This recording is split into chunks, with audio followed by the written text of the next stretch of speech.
This episode of The Young Turks is brought to you by FreshBooks.com. If you want to use an awesome free invoicing service and enter a chance to win a free birthday cake, go to FreshBooks.com. I'm not kidding. For so long, we have been waiting for the rebellion. Now, for some people, possibly including myself, we thought when we elected a guy who campaigned on change, that the rebellion might have begun as to what is the empire, right? What is the establishment, the power system in Washington. Now, a lot of people in Washington have no idea what I'm talking about when I say things like that. But look, people make money in certain ways, and what they do is they try to protect that money and they try to protect that power. And the way that they do that now in Washington is by hiring lobbyists to buy the politicians. Now, we've gone over this a million times. The rest of the media almost never talks about it, but you guys are familiar with it. When I talk about the rebellion, I'm talking about people standing up and going, that system doesn't work for the average American. That system doesn't work for the middle class, and we got to fight back against it. So as we've learned over the last 2 years, unfortunately, the man to lead that rebellion is definitely not Barack Obama.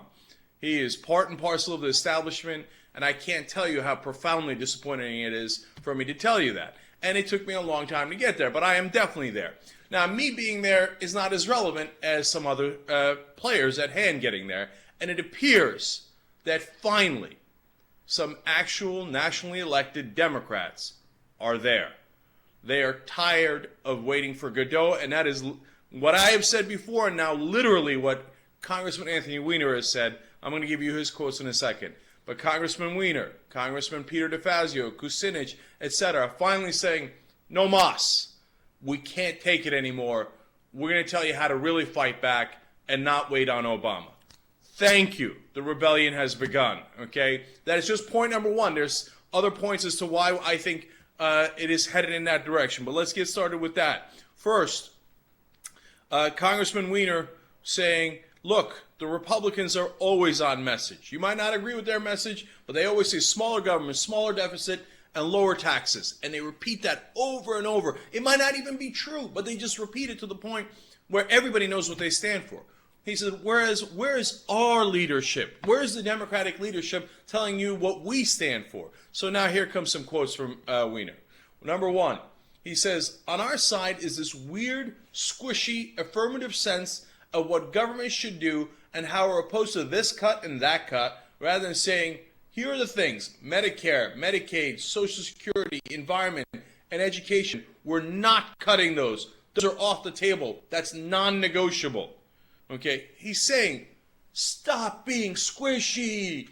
Make a stand. Say this is what we're for. We're for protecting these things like education and Social Security so that people can retire in peace and not have to eat dog food when they retire. There's nothing wrong with that. Be proud of that. And if you're confused as to whether he's addressing that to the president, you won't be confused for much longer. He continues. We haven't really done that very well. That's because the president, fundamentally, he's not a values guy. He wants to try to get the best deal for the American people, and that's virtuous in its own right, but it becomes very difficult to make a strategy. There's been much greater global strategy thinking on progressive media outlets, frankly, than at 1600 Pennsylvania Avenue. Now, that's the quote that's getting everybody's attention. The president is not a values guy. What does he mean by that? Do you understand? He's saying, look, it's not that he's a bad guy, and it's not that he has bad intent. His idea is you just manage the process a little bit. What I've been saying all along. He doesn't want to really change the system. He just wants to get you a little better outcome, maybe 5%, 10%, whatever it is, right? Whereas Weiner is saying, look, you've got to make our argument. It's not always about negotiating. You sometimes saying, hey, this is where we stand. This is who we're going to stand up for. This is our values. Now, if you don't do that, ideologically, you're going to get run over. And that's what's been happening to the Democratic Party for at least 20 years. The reality is closer to 40 years, okay? So, but Weiner's not done. He says, if he wasn't clear enough already, quote number 3, we've spent a lot of time waiting for Godot when it comes to the Obama White House. That is devastating. That is exactly right.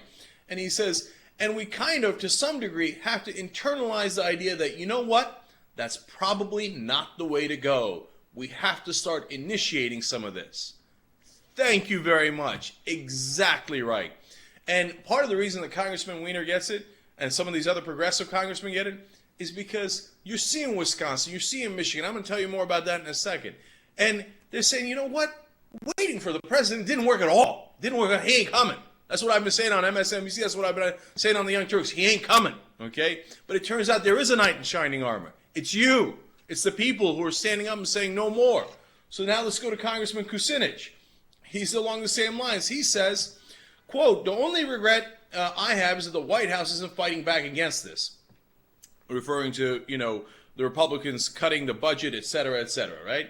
He says, it's one thing to say, well, I stand behind the workers. How far behind? I don't know. It's another thing to say, I stand with them and in front of them to protect their rights, and I'm waiting for that to happen. And Kucinich basically pointing out, Obama has not stood with the workers, whether it's in Wisconsin or any other state. You guys know that Obama has this laid out plan for the next 2 years. And first part of the plan is cut spending and prove to Washington, and he thinks the rest of the country, that he could cut spending just as well as the Republicans. And he will not get shaken off of that plan. This is the downside of no drama Obama. My God, man, look up. Look up. You're down on your plan like this. Look up. There's protests all over the country. 2,000 people showed up the other day just because Scott Walker was having a meeting. 1,000 people showed up in Michigan to protest Governor Snyder. Look up. There's a movement going on in the country. You're missing it entirely. But luckily, some of these congressmen are no longer missing it. If you thought those were tough, listen to Pete DeFazio and other progressive congressmen. He says, quote, the problem is the negotiator in chief and where he'll end up, and whether we can put some steel in his spine. I assume he caved in on taxes in December because he was blackmailed on treaty with Russia with nuclear weapons, which was absolutely critical. But that's pretty pathetic also. Those are strong words, man. Those are fighting words. Here are progressive congressmen saying, enough is enough. No mas. No, don't wait for Obama. It's time to fight forward. Whatever forces we got to marshal them together and just start taking the fight to the Republicans. Enough with all of this nonsense about, oh, please, how much spending cuts can we do from the middle class? How can we help you? No, we're not here to help you. For the Republican Party, we got a message for you. For the power establishment, for all those rich donors, we got a message for you. We're coming to kick your ass. That's the new message. That's the rebellion. That's what I like. I know a lot of you are freelancing or running your own small businesses, which is great because it gives you the opportunity to do something that you totally love. But the hardest part about running a small business can be the invoicing. But thankfully, there's a service out there called FreshBooks.com that makes invoicing easy and professional. With your iPhone, BlackBerry, or Android phone, all you need to do is download a FreshBooks app and you can do all your invoicing from your mobile phone. If you have clients that are late to pay or slow to pay, you don't have to worry about sending them reminders because FreshBooks.com does it for you. They send automated reminders so your client knows that they need to pay you ASAP.